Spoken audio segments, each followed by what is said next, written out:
Iran और Israel के बीच जारी युद्ध ने सोमवार को उस समय एक भयानक मोड़ ले लिया जब ईरान की ओर से दागी गई एक बैलिस्टिक मिसाइल सीधे इसराइल के तीसरे सबसे बड़े शहर हाइफा के एक आवासीय इलाके पर जा गिरी। इस हमले में एक 6 मंजिला इमारत ताश के पत्तों की तरह ढह गई, जिसमें दबकर अब तक 2 लोगों की मौत की पुष्टि हो चुकी है। घटनास्थल से मिल रही रिपोर्ट्स के मुताबिक हमला इतना जोरदार था कि कंक्रीट की मजबूत संरचना पूरी तरह मलबे की ढेर में तब्दील हो गई। बचाव दल पिछले कई घंटों से राहत कार्य में जुटा है। अब तक 2 शवों को बाहर निकाला जा चुका है, जबकि 2 अन्य नागरिक अभी भी लापता बताए जा रहे हैं, जिनके मलबे के नीचे दबे होने की आशंका है। हाइफा के पुलिस कमिश्नर ने बताया कि स्थिति अत्यंत संवेदनशील है। बचाव कार्य में सबसे बड़ी बाधा यह है कि मिसाइल का मुख्य वॉरहेड संभवतः मलबे के नीचे दबा है और वो फटा नहीं है। इस कारण वहां कभी भी बड़ा धमाका होने का खतरा बना हुआ है। सुरक्षा के मद्देनजर आसपास की सभी इमारतों को खाली कर लिया गया है। घायलों में एक 10 महीने का बच्चा और एक बुजुर्ग शामिल है, जिनकी हालत नाजुक बताई जा रही है। पूरे इजराइल में तबाही का मंजर।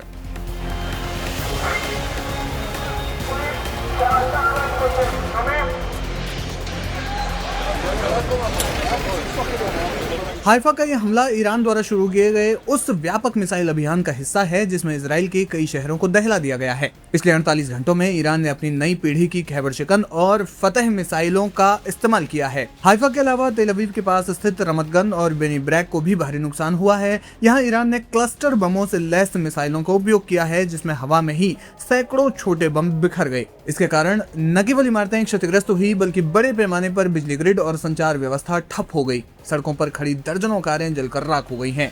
इजराइल के दक्षिणी हिस्से, विशेष रूप से अराद और डिमोना क्षेत्र में भी ईरान ने पिछले दिनों हमले किए हैं। रिपोर्ट्स के मुताबिक मिसाइलों का लक्ष्य इजराइल के संवेदनशील सैन्य ठिकाने थे, लेकिन कई मिसाइलें रिहायशी इलाकों में जा गिरी, जिससे नागरिक हताहतों की संख्या में इजाफा हुआ है। इजराइल के एयर डिफेंस सिस्टम इस बार ईरान के सैचुरेशन अटैक के सामने संघर्ष करते दिखे। विशेषज्ञों का मानना है कि ईरान ने इस बार मिसाइलों के साथ साथ बड़ी संख्या में आत्मघाती ड्रोन्स का भी इस्तेमाल किया, ताकि डिफेंस सिस्टम को भ्रमित किया जा सके। हाइफा में गिरी मिसाइल के बारे में कहा जा रहा है कि वो हवा में खंडित हो गई थी, जिसके कारण इंटरसेप्टर उसे पूरी तरह से नष्ट नहीं कर पाए। फिलहाल ईरान और इजराइल के बीच तनाव लगातार बढ़ता जा रहा है। ईरान अपनी मिसाइलों से इजराइल के ऊपर कहर बरपा रहा है।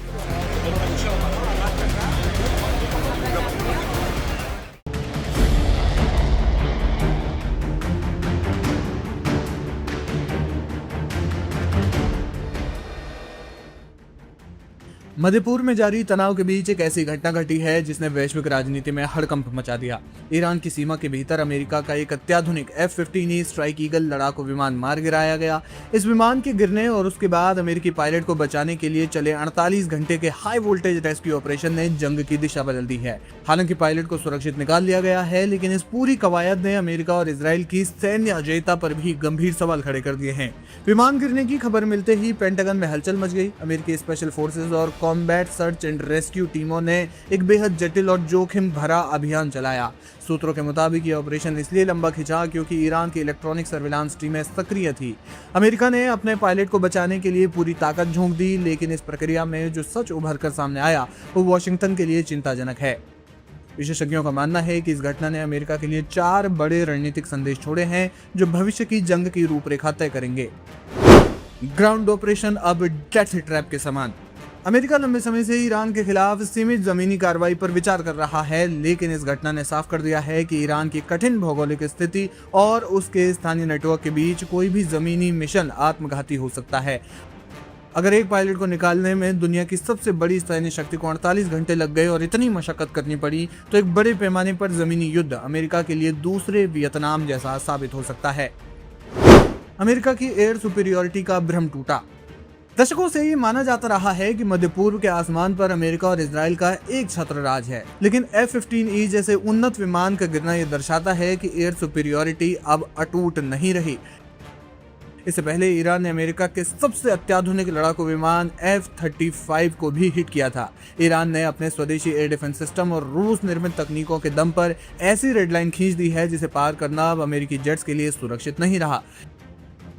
एक और जहां अमेरिका को इस युद्ध में लगातार आर्थिक नुकसान हो रहा है, तो वहीं करोड़ों डॉलर की कीमत वाले अत्याधुनिक विमान का इस तरह से खोना एक बड़ा झटका है। ये न केवल वित्तीय नुकसान बल्कि तकनीकी नुकसान भी है।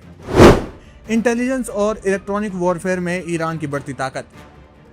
अब तक माना जाता था कि अमेरिका का स्टेल्थ और इलेक्ट्रॉनिक काउंटर मेजर सिस्टम किसी भी रडार को चकमा दे सकता है, लेकिन F-15E का गिरना ये दर्शाता है कि ईरान ने अपनी सिग्नल इंटेलिजेंस को इतना मजबूत कर लिया है कि वो अमेरिकी विमानों को न केवल ट्रैक कर सकता है बल्कि उनके संचार को भी बाधित कर सकता है। इजराइल और अमेरिकी गठबंधन की साख पर सवाल। इस क्षेत्र में इजराइल और अमेरिका एक दूसरे के पूरक रहे हैं। इस घटना ने ईरान के हौसले और बुलंद कर दिए हैं। संदेश स्पष्ट है, अब इजराइल की हवाई सुरक्षा की छतरी और अमेरिका का सैन्य दबदबा उस स्तर का नहीं रहा कि वे बिना किसी प्रतिरोध के हमला कर सके। क्षेत्रीय शक्तियों को भी इससे ये संदेश मिला है कि अमेरिकी तकनीकी को मात दी जा सकती है। यह 48 घंटे का रेस्क्यू ऑपरेशन भले ही सफल रहा हो, लेकिन इसने अमेरिका के सुपर पावर होने के अहंकार को एक बड़ी चुनौती दी है।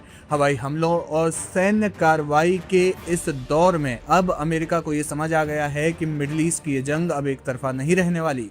आने वाले दिनों में राजनीतिक बयानबाजी और तेज होगी, लेकिन रणनीतिक रूप से अमेरिका अब बैकफुट पर नजर आ रहा है। समय खत्म हो चुका है। 48 घंटे बाद ईरान के लिए तबाही का मंजर शुरू हो जाएगा। ये कोई फिल्मी डायलॉग नहीं है, बल्कि अमेरिकी राष्ट्रपति डोनाल्ड ट्रंप की सीधी और बेहद तीखी धमकी है। ट्रंप ने न केवल गाली का इस्तेमाल किया, बल्कि ईरान को चेतावनी दी कि अगर स्ट्रेट ऑफ हॉर्मुज नहीं खुला तो पूरे ईरान को नरक बना दिया जाएगा। ट्रंप का गाली वाला अल्टीमेटम। रविवार को सोशल मीडिया पर ट्रंप का गुस्सा 7वें आसमान पर था। उन्होंने ईरानी नेतृत्व को अपशब्द बास्टर्ड कहते हुए लिखा, मूर्ख जाहिलों, हॉर्मुज स्ट्रेट को तुरंत खोल दो वरना तुम नरक की आग में झुलसोगे, बस देखते जाओ। ट्रंप ने साफ कर दिया है कि मंगलवार का दिन ईरान के लिए काल बनकर आएगा।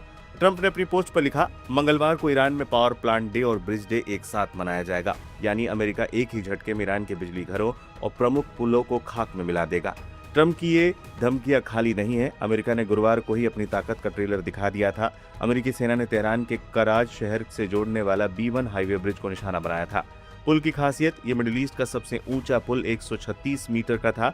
लागत 1050 मीटर लंबे इस पुल को बनाने में लगभग 3800 करोड़ रुपए खर्च हुए थे। संदेश, इस हमले से अमेरिका ने बता दिया कि ईरान के बुनियादी ढांचे को कभी भी ध्वस्त कर सकता है। दूसरी तरफ ईरान झुकने को तैयार नहीं है। ट्रंप के 48 घंटे के अल्टीमेटम को ईरान ने सिरे से खारिज कर दिया है। ईरानी सेना ने आधिकारिक बयान जारी कर कहा है कि अमेरिका बेबस और घबराया हुआ है, इसलिए वो बौखलाहट में इस तरह की धमकियां दे रहा है। ईरान ने हॉर्मुज स्ट्रेट को बंद रखने और किसी भी हमले का मुंहतोड़ जवाब देने की कसम खाई है। अगर ईरान ने समझौता नहीं किया और ट्रंप ने हमला कर दिया तो इसका असर सिर्फ 2 देशों पर नहीं पड़ेगा। दुनिया का 20% कच्चा तेल इसी रास्ते से गुजरता है। अगर ये रास्ता बंद हो गया तो पूरी दुनिया में हाहाकार मच जाएगा और डीजल पेट्रोल की कीमतें कई गुना बढ़ जाएंगी। घड़ी की सुइयां टिक टिक कर रही हैं। मंगलवार का दिन करीब आ रहा है। क्या ट्रंप वास्तव में ईरान के पावर प्लांट्स को अंधेरे में डुबो देंगे या पर्दे के पीछे कोई समझौता होगा? पूरी दुनिया की नजरें अब उसी 48 घंटे के डेडलाइन पर टिकी है।